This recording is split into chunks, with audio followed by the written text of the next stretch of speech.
the question that comes up a lot. Well, how, okay, it's great that they signed Contreras. Although the people that say that still don't understand how horrible their offense was at that position last season. No kidding. And it's almost like, oh, well, that's a nice signing, but no, actually, it's a hell of a signing because they've taken a horrendous position offensively, and they've instantaneously made it one of the best catcher-based offenses, certainly in the National League, maybe in baseball. So anyway, but the second question we hear is like, well, Contreras isn't replacing Pujols. Well, no, probably not because Pujols is retired, but I understand the point. Mm-hmm. But the more I think about this question, and this is why I don't get enough sleep. Like I'm literally like rolling around thinking about this, right? I have a problem with the very question, and people say, well, why would you have a problem with that? He did great for them. Yeah, that's kind of the point, in that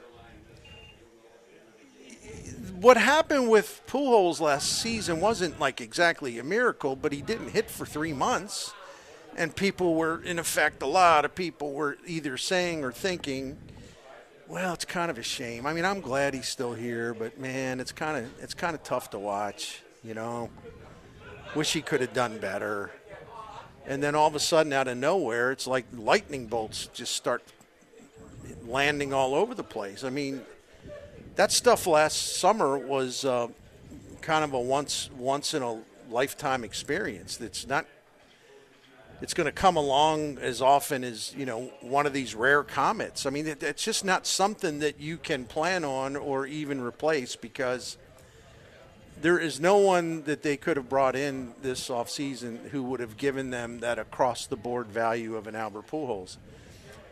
Ticket sales, excitement, fans going nuts, a major event every time he came to the plate. And then when he started hitting the Rockets, just an unbelievable performance that exceeded all expectations. I mean, no one saw that coming, especially after April, May, and June. They just didn't. If they did, they're lying. Sorry. No, you're right. You don't replace that. How do you replace the kind of season that man gave himself and his teammates and the city and the fans? That's not something you replace. That's not something you go out and say, well, we'll just plug him in. We'll plug this. We'll plug Joe Blow in, and, that'll take care of it. No, it wouldn't, because Pujols was more than just a guy hitting home runs, okay? It was much more meaningful and deeper than that. So the other thing is like, okay, let's accept the question for a minute, but let's also accept the question in a way that I think puts it in perspective. Does anybody of sound mind believe that if Albert Pujols had stayed and said, no, I'm not going to retire, I'm going to do a Brady, I'm actually going to play in 2023, does anybody think that he can come even close to doing what he did last year? No. The answer is no, because that was a one-of-a-kind phenomenon for many, many reasons. The emotional power of his return to St. Louis, which just really fueled him. I mean, it just took him to another level. I mean, that pursuit of 700 homers, after being forgotten in this game for a long time, that feverish pride, his determination to prove that he could summon one more time his past greatness, which he did.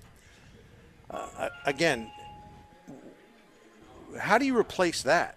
How do you replace those factors? Why would anyone think that you could sort of replicate those same dynamics in 2023? You couldn't. He couldn't. One-of-a-kind phenomenon is what we saw, and we were privileged and honored, and it was a beautiful thing. But he said, well, okay, but how are you going to replace his offense? Okay, I get it. But I think it's the wrong question, because most people, when they ask it, they're thinking of DH, right? Yes. Uh-huh. He hit 15 home runs and knocked home 43 when used as a DH in 2022. But you remember, and this is what people, for whatever reason, forget, Ali Marmol did a really great job of using a whole variety of players in the DH role last season. And they combined, this group of players, other than Pujols that he used, they combined for 17 homers and 55 RBIs. So if he could take a collection of players other than Pujols, use them at DH and have them hit more home runs and drive in more runs than Pujols did as a DH. Why in the hell do so many people think it's going to be some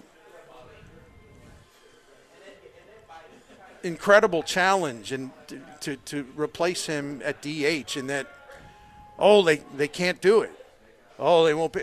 Except they did it last year. They did, yeah. He took 36% of all the plate appearances from the DH spot last year. Albert Pujols took those DH plate appearances, 36% of them. Now, he made the most of them. I'm not denying that, but my point is that was kind of a shared position. And the people other than him did totally fine with their home runs, their RBIs, their slugging, their power. Because Marmol was smart enough to use, Goldie as a DH. He was, use Arenado as a DH. He used a bunch of guys. So people always worried about, how are they going to replace that? Even though when they used other DHs last season, they did just fine. They did more than fine. And he, of course, was a big part of their offense once he got going. You know what the real question is? If people want to actually ask an accurate, applicable question, where are they going to get the 8 home runs that he hit in 73 at-bats when he was playing first base? Because Goldie played a lot. He did get the occasional day offs. And, again, Marmol would use him at DH. He would use Arenado at DH, so on and so forth. Now, if you're asking me where are they going to get the 8 home runs that he hit when Goldie was not playing first, I don't know. That's a good question. But we're talking about 8 home runs, okay? Mm-hmm. That's significant. But we're talking about 8. We're not talking about 18. No. I didn't realize the numbers as the DH. Yeah. Because as you put them to me, as soon as you said them, I went, I think Nolan Gorman can do that. And that's not a shot at what Albert did. I just go, no. What'd you say, 15 home runs, 40 something? I go, well, Nolan Gorman could do that this year as a DH. You have Gorman and Yepez as a platoon, so to speak, at DH. Them boys have put up some good numbers. I would hope they could each do that, and you should put it as a whole. You go, well, I would, between the two of them, they get about 30 home runs and get you about 80 RBIs out of it between the two. Gorman hit 13 last year, and he did all of those except for one in the first 80% of his season. Mm-hmm. And I'm going to keep pounding that stat into the ground. 80% of his season was outstanding. The final 20%, no, it was bad. Right. But people for some reason, want to put all the emphasis on the 20% rather than the 80%. Kid's 22 years old last year. I don't get it. 80% of his season was just what you would have hoped for. 477 slugging percentage, 13 homers, hit a home run every 16 at-bats. His strikeouts were high, but not, for this day and age, not all that high, 31%. Yepez was fantastic until he hurt his forearm, and that knocked him off track. But when he came back late in the season, he was good. He hit the 2-run homer against the Phillies in Game 1. Should have given the Cardinals a victory. Manager was in a trance or something in the 9th inning. Yes, he was. So I'm being redundant and annoying, but it's like, why do we keep talking about, how are they going to replace Pujols, Bernie? I mean, Contreras isn't going to replace Pujols.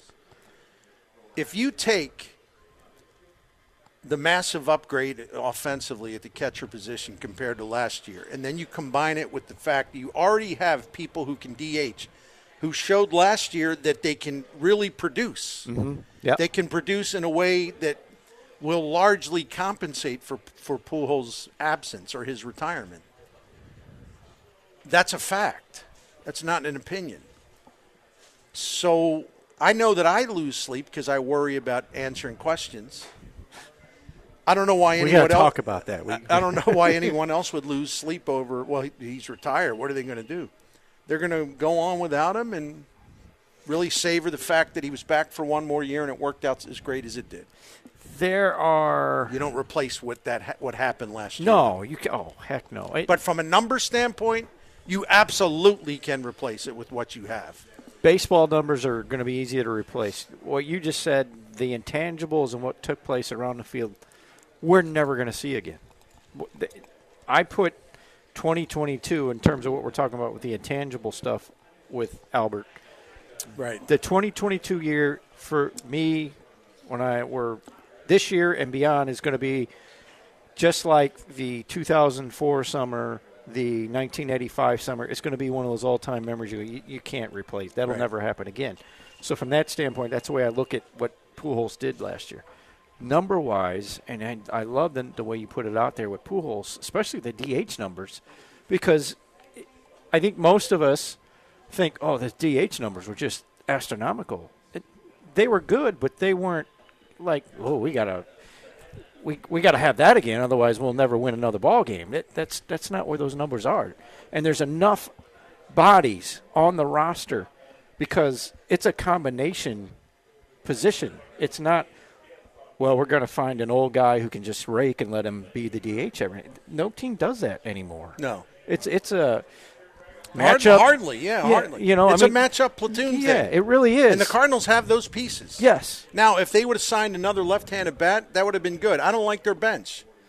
No. And it depends on who we put on that bench. Like, in other words, DeYoung's on the bench because they owe him money. DeYoung could go, 1 for 150 next year. Yep. And it wouldn't matter.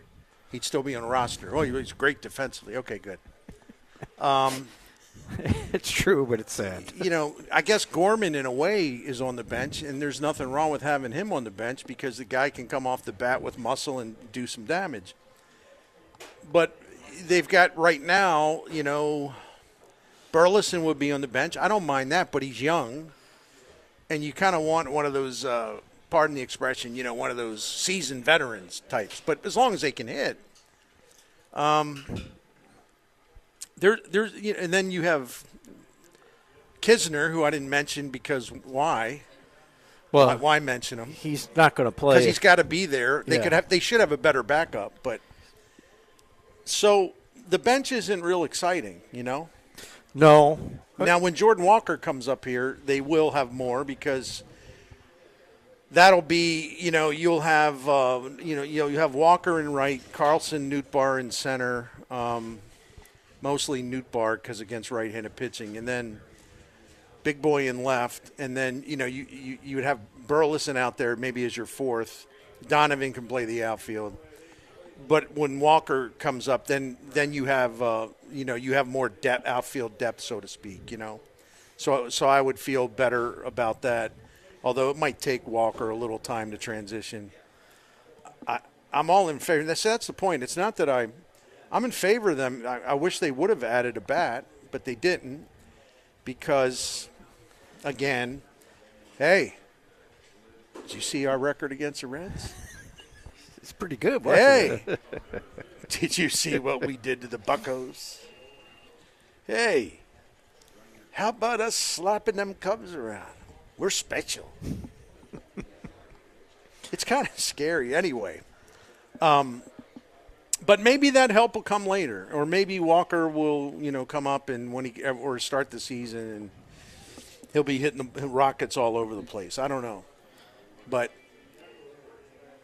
forget about the whole. Well, how do they replace Pujols? Because number one, you can't. But if you're talking about his production, you can go a long way in making sure you have that, just through using your personnel in a smart way. And I think for the most part, Marmol does that. Got a few texts in our text line, yes. So we can, because they're one texter says 32 home runs and around 100 RBIs from DH position from a first-year manager is amazing. Ali hasn't gotten enough praise for that. Yeah, I agree because when I double-checked that stat this morning when I was working on this, I saw whatever it was, 32 and 105 or something like that. I was like, you know what, that's outstanding. And you know what the cool thing about that is? That wasn't all Pujols either. No. That's what's cool about it. You know, it was a bit. Pujols was like maybe half of that as far as home runs and RBIs. So, and I think people need to maybe pay a little more attention. He did a really good job talking about Marmol. He did a really good job of giving them the platoon split advantage. By that's how many times you have a left-handed batter up against a right-handed pitcher, right? Yep. That gives you the advantage. It doesn't mean that you're going to get a hit all the time. But he took the Cardinals from like sort of the bottom, near the bottom of the majors in terms of the plate appearances, where the Cardinals have or had the platoon split advantages. He took them from the very bottom just about and put them like right around the middle of the pack. And as time goes on, that will go up even more and more and more. I mean, that's only in 1 year. He increased that percentage by a huge amount. He's really good. He just needs the personnel. They could have used a little more on the bench, and maybe they'll get it. I don't know. Bernie, one of the most irritating things about them not spending more this offseason is knowing how much money they made from the Love Fest last year. Yeah, that's true. That's very true. It is kind of galling, isn't it? Well, so you couldn't go out and get a good bat for protection or whatever that wouldn't have cost you a fortune. What is it? Opening weekend, whatever it is, opening day. They're already having a bobblehead of Yachty and Albert pitching. I was like, come on, really? I thought we were trying to. I'll take a pass on that. I do too, but it was like we really got to bring that out. Those guys retired last year. Let's look to something new. Does that say something about? I don't know. Do they feel like they don't have enough to sell or market to their fan base, that they still have to kind of tap into the nostalgia over and over you would and over think again? That you had the MVP returning. Yeah. You could have one of his bobbleheads. The guy that finished third. The guy over at third base is pretty good too. Guys that definitely going to be Arenado especially definitely going to be a Hall of Famer. And a guy who could have cashed in, could have been greedy, could have opted out, could have got every last dollar. And he said, no. The Cardinals worked hard to get me here. It was a very complicated deal. They could have bailed out at the time. They didn't. They kept working at it. They made it happen. I'm grateful for that. I still am. I'll always will be. I love playing here. I love this franchise. I love being in this city. He did that instead of looking for every last dollar that he could find, So why don't they try to I didn't even recognize my friend. It took me a second, too. I went, oh. I didn't recognize my friend. Yes. So, hope you're doing all right. Here's another one from our text line. So please don't tell me that the Cardinals will again look for cheap relief pickups by rummaging through dumpsters and rummage sales. They will. My. Or they'll try to use a young guy to do it. Zach Thompson can do it, Yes. But no. Our guy right here, Cadillac, texted into the show last week and said, look, I just saw looked like Gersh driving a pickup like it was in the alley by my house. That's right, yes. Yeah, they're starting already. Well, that's the only way we're going to find a couple. Just start rummaging through. Let's see, I got a couple. I always appreciate text. Sometimes when people do the speech to text, I can't figure out what the texts are, so I apologize to some people. No, it's okay, man. So the other one here just simply asks, is Genesis Cabrera even a factor in this bullpen? You know what? My own view as of right now, I can't assume that he will be. So that would make the answer. As of right now, I would say no, but that doesn't mean he could recapture that. He's going to have a chance. But it's whether, like, going into spring training, it's just a matter of, like, am I confident in this guy? And with him, it's an adamant no, I am not. Loss of velocity, loss of control, emotionally, kind of unhinged or unsteady. Yeah. He just had a really bad year. Now, can he come back from it? He can. I just don't have the confidence that he will. That's all. That could change, though. Well, we're 2 weeks from pitchers and catchers showing up, and I'm worried that in the next 2 weeks they're going to find out, well, he's going to have some kind of procedure. I'm like, well, what did we wait all off season for? because isn't that the truth? of the drop in velocity. It's like there's something wrong there, and it doesn't feel like it's been addressed. It was just we're going to send him down, bring him back, send him down, bring him back. So. All right, I got one here. If you want me to take a break, you tell me. Well, we're going to get the break here in a minute or two. Yeah, we can take one. All right, now this one, I was a little frustrated trying to answer this question because I don't have access to the stuff I need to have access. I couldn't find it. I was frustrated. I know it's out there. I know it's at StatCast. But every time I turned, it was like I couldn't get the magic numbers. So I have to use raw numbers, Right. And I do have one number that backs up the raw numbers. But the ban of the defensive shifts, how will that impact the St. Louis offense? Oh, that's a good question, yeah. And the thing that's interesting about this, and I don't know for sure, we're going to have to wait till the real baseball starts, but could the ban actually – here's the thing. Could this ban of the shifts, could it actually work against the Cardinals? The answer is yes, it could. You know why? Simple. Again, very simple. Yeah, I'm with you. Last season, according to the stuff at Fangraphs, the Cardinals were tied for 8th in the majors in batting average against shifts, and they were 5th in the majors in terms of their weighted runs created plus, which is another version of OPS plus. So they were one of the top teams in baseball, if you want to say 5th or 8th, but they were in the top 8 in baseball against shifts. They beat the shifts a lot more than most teams did. That's impressive. So I'm not sure what that means, but other teams really didn't slow them down much when they slapped a shift on them. The Cardinals were really good at just saying, well, we don't care. And if you think about it, it makes sense because a guy like,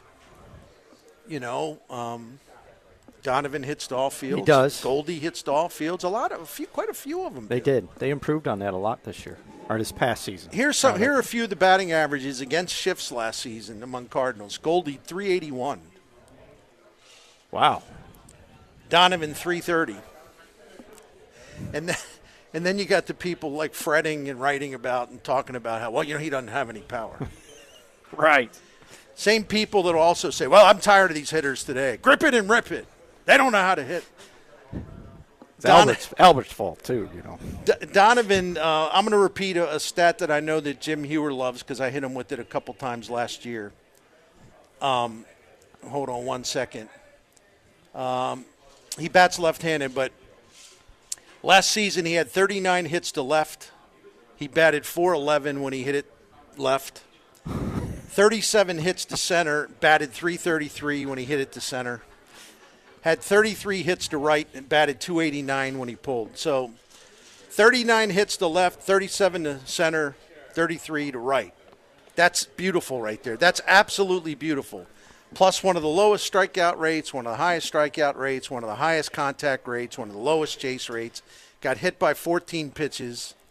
On-base percentage, sky high. And then, so we're going to talk about, he'll never be a 20 home run guy. What exactly do some of those folks want? They're going to curse and at a guy like Gorman and want to trade him because as a 22-year-old kid late in the season he struck out all the time. But then a guy like Donovan is the exact personification of the thing that most of people claim they really miss among the modern hitters. Somebody that knows how to handle the bat, hit to all fields, take pitches, draw walks. Grind out at bats. He doesn't have any power, though. He doesn't have any power, so I don't know about this guy. The numbers you gave on him, I love when you give those numbers, but the reality is his season was so good. Yeah. I just want to go, how much better can that guy get? Because every guy, you go, will they improve? He's a guy who adjusts well. How good can he be as he gets more time and adjusts? But I don't know how much better a guy like that can get. So, all good. His now the forecast for him, like Zips and all that, they're down a little bit, but not to the point where wow, he's going to go over the cliff. No, he's going to be fine. Yeah, good numbers for him. He's going to be fine. So anyway, Goldie hit 381 against the shifts. Donovan 330, Edmund 325, Yepes 309. Arenado 307, Gorman 306. Better than he doesn't know how to hit, Bernie. Kisner 303. So you know they did a good job when he's hitting 303 against shifts. Carlson 275, O'Neill 264. Now, those raw numbers don't tell the entire story. However, Yep. the StatCast stuff shows that Cardinals left-handed batters had one of the lowest percentages of ground balls pulled into the shift. So, in other words, they didn't, unlike most teams, they didn't play right into the trap set by the other team. Their hitters handled the shift very, very well. And that needs to be pointed out. And I know that's in spite of Jeff Albert. Yes, that's 100% because accurate. he ruined everything and he created an offense that was the worst in baseball. Nobody liked him.